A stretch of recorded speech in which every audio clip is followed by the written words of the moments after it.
रामायण कथा भाग 101। श्रीमद् गोस्वामी तुलसीदास जी द्वारा लिखित श्री रामचरितमानस लंका कांड। श्री राम जी वेदना से भरे हृदय से बोले, हे भाई अब उठ भी जाओ। अब वो प्रेम कहाँ चला गया? मेरे इतने व्याकुलता पूर्ण वचन सुनकर भी तुम उठते क्यों नहीं?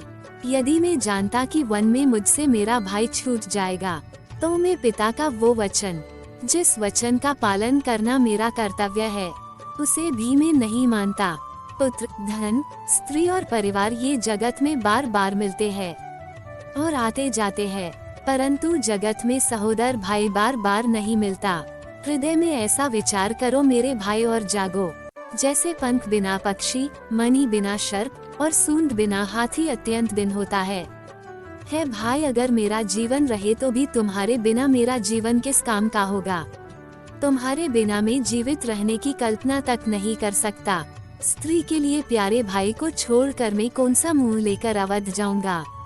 मैं भले ही जगत में बदनामी सह लेता कि राम में वीरता नहीं है, जो अपनी स्त्री को खो बैठा और वापस नहीं ला सका।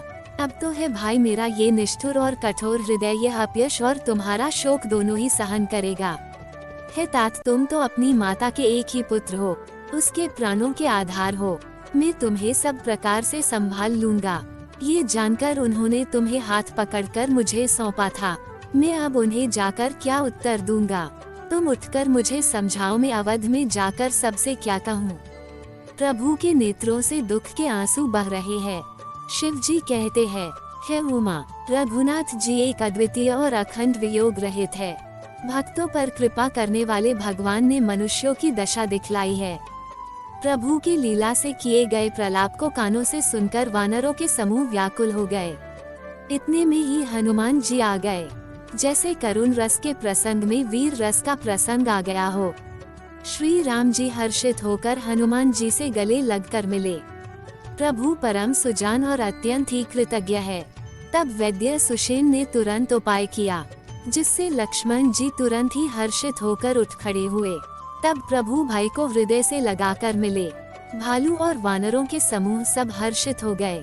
फिर हनुमान जी ने वैद्य को उसी प्रकार वहां पहुंचा दिया जिस प्रकार वो उन्हें पहले लेकर आए थे। ये समाचार जब रावण ने सुना तब उसने अत्यंत विषाद से बार बार सिर पीटा और वह व्याकुल होकर कुंभकर्ण के पास गया और बहुत प्रकार के उपाय किए कुंभकर्ण को उठाने के लिए। उसने बहुत से नगाड़े बजवाए, ढोल पिटवाए। ना जाने कितनी कोशिशों के बाद कुंभकर्ण उठा। कुंभकर्ण जब उठा तो वह कैसा दिखाई देता है, मानो स्वयं मां काल ही शरीर धारण करके बैठा हो। कुंभकर्ण ने पूछा, है भाई, कहो तो तुम्हारे मुख सुख क्यों रहे हैं? तुम्हारे माथे पर यह चिंता किस बात की दिखाई पड़ती है? अचानक से ऐसा तो क्या हो गया कि तुम्हें मुझे अधूरी निद्रा से जगाने की जरूरत पड़ गई? आज से पहले तो तुमने ऐसा कभी भी नहीं किया। आगे की कथा अगले भाग में। जय श्री राम। दोस्तों, हमने भगवान श्री राम की लीलाओं को सरल भाषा में समझाने की एक तुच्छ कोशिश की है। आपको हमारी कोशिश अच्छी लगी हो तो वीडियो को लाइक कीजिए और चैनल को सब्सक्राइब कीजिए। कमेंट में जय श्री राम लिखिए।